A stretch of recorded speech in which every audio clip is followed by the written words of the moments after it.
ಕುಟುಂಬಗಳಿಗೆ ಭೇಟಿ ನೀಡಿ ಸಾಂತ್ವನ ಹೇಳಿದ ಆರೋಗ್ಯ ಸಚಿವ ದಿನೇಶ್ ಗುಂಡೂರಾವ್.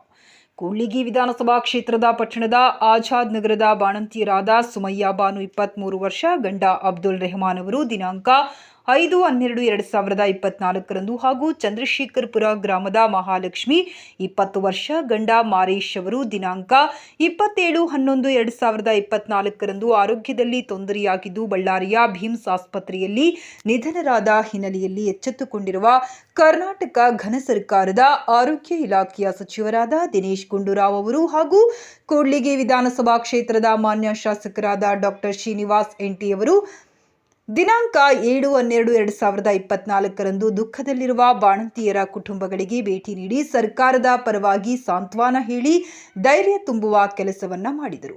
ಹಾಗೆಯೇ ಸರ್ಕಾರದಿಂದ ಬರುವ ಪರಿಹಾರದ ಜೊತೆಗೆ ಹೆಚ್ಚಿನದಾಗಿ ಒದಗಿಸಿಕೊಡಲು ಬರುವ ಅಧಿವೇಶನದಲ್ಲಿ ಚರ್ಚಿಸಿ ನಿರ್ಧಾರ ಕೈಗೊಳ್ಳುವುದಾಗಿ ಸಚಿವರು ಈ ವೇಳೆ ಭರವಸೆ ನೀಡಿದರು.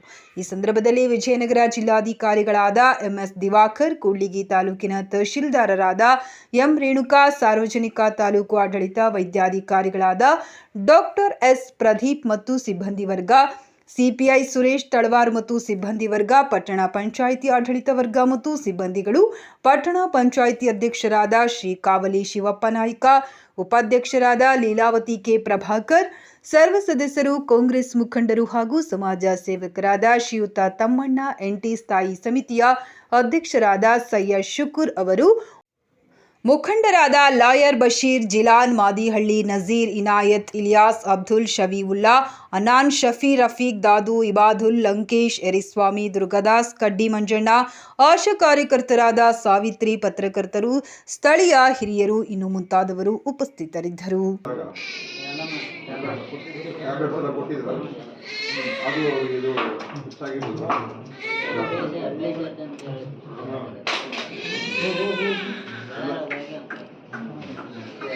ಸ್ವಲ್ಪ ಮಿಕ್ಸಿದೆ ಸರ್,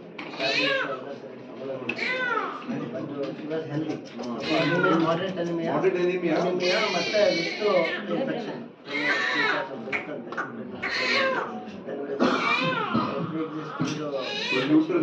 ಮೊದಲೇ ಗೊತ್ತಾಗಲ್ಲ, ಬಿಫೋರ್ ಪ್ರೆಗ್ನೆನ್ಸಿ ಗೊತ್ತಾಗಲ್ಲ. ಈಗ ಅಲ್ಟ್ರಾಸೌಂಡ್ ಅದು ಇದು ಮಾಡ್ದಾಗ ಬೆಲ್ಲಿ ನಾರ್ಮಲ್ ಆಗೆಲ್ಲ ಇರೋದು ಎಲ್ಲ ಹೆಲ್ದಿ ಎಲ್ಲ ಗೊತ್ತಾಗುತ್ತೆ.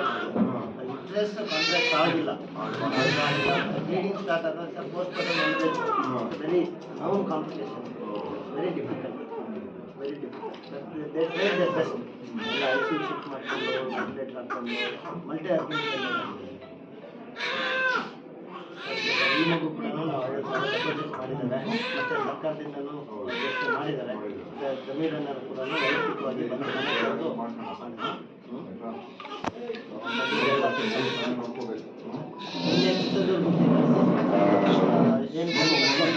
ಮಗು ಚೆನ್ನಾಗಿದೆ. ನಿನ್ನೆ ನ್ಯೂನಟಲ್ಲಿ ಚೆಕಪ್ ಎಲ್ಲ ಮಾಡಿ ಮೊನ್ನೆ ಸಂಡೇ ಕ್ಯಾಂಪ್ ಮಾಡಿದ್ವಿ. ಸಂಡೇ ಕ್ಯಾಂಪಲ್ಲಿ ಕೂಡ ಮತ್ತೆ ಮಾನಿಟರಿಂಗ್ ಅಲ್ಲೇ ಮದುವೆ ಆಗಿದೆ.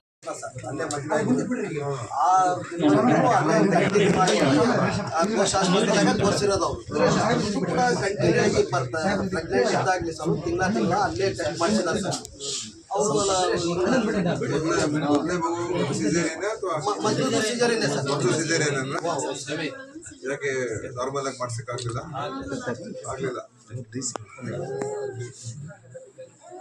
ಅವಾಗ ತೊಂದರೆ ಆಗಿಲ್ಲ.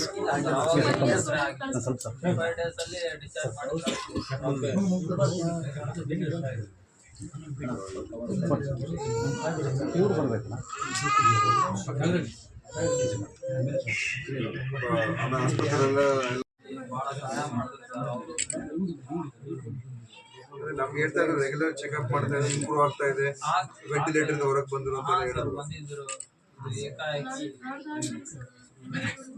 ನಡೆದಾಡಿದ್ರು.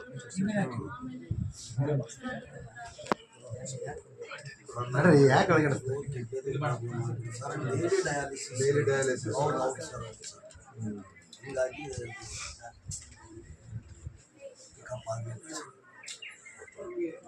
ನಾವು ಬಡವರು ಸರ್, ನಮ್ಮ ಅಜ್ಜಿ ಮನೇಲಿ ಇದ್ದೀವಿ ನಾವು, ನಮಗೇನು ಆಧಾರ ಇಲ್ಲ, ಈಗ ತಾಯಿ ಇಲ್ಲ, ಮಕ್ಕಳಿಗೆ ಹೆಂಗೆ ನಾವು ನೋಡ್ಕೋಬೇಕು? ನಾವು 500 ರೂಪಾಯಿ ದುಡಿತೀವಿ ಸರ್, ಡ್ರೈವಿಂಗ್ ಹೋಗಿ ಬಂದರೆ ಒಂದು ದಿನಕ್ಕೆ ಸಾಯಂಕಾಲ ಬಂದರೆ 500 ರೂಪಾಯಿ ಕೊಡ್ತಾರೆ, ಒಂದಿನ ಇರುತ್ತೆ ಒಂದಿನ ಇರಲ್ಲ.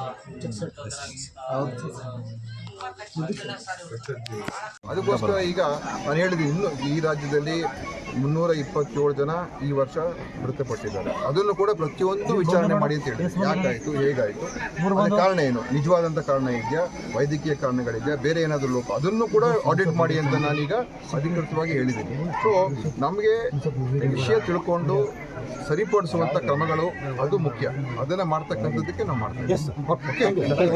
ನಾನು ಚೆಕಪ್ ಮಾಡಿಸ್ತಾ ಇದ್ದೀನಿ, ಬೇರೆ ಕಡೆ ಏನಾದರೂ ಇದೇ ಥರ ಆಗಿದೆಯಾ ಇರುವಂಥ ಅದನ್ನು ನೋಡ್ತಾ ಇದ್ದೀವಿ, ಎಲ್ಲ ಕಡೆ ಇದನ್ನು ವಿಚಾರಣೆ ಮಾಡಿಸ್ತಾ ಇದ್ದೀವಿ. ಅದಕ್ಕೋಸ್ಕರ ನಾವು ಆ ರೀತಿಯಾಗಿ ನಾವು ಕೇವಲ ಪ್ರಚಾರಕ್ಕೋಸ್ಕರ ಯಾವುದನ್ನು ಕೂಡ ಮಾಡಬಾರ್ದು, ಕೆಲಸಕ್ಕೋಸ್ಕರ ನಮ್ಮ ಡ್ಯೂಟಿ, ನಮ್ಮ ಕರ್ತವ್ಯ, ಅದನ್ನು ನಿಭಾಯಿಸ್ಬೇಕು.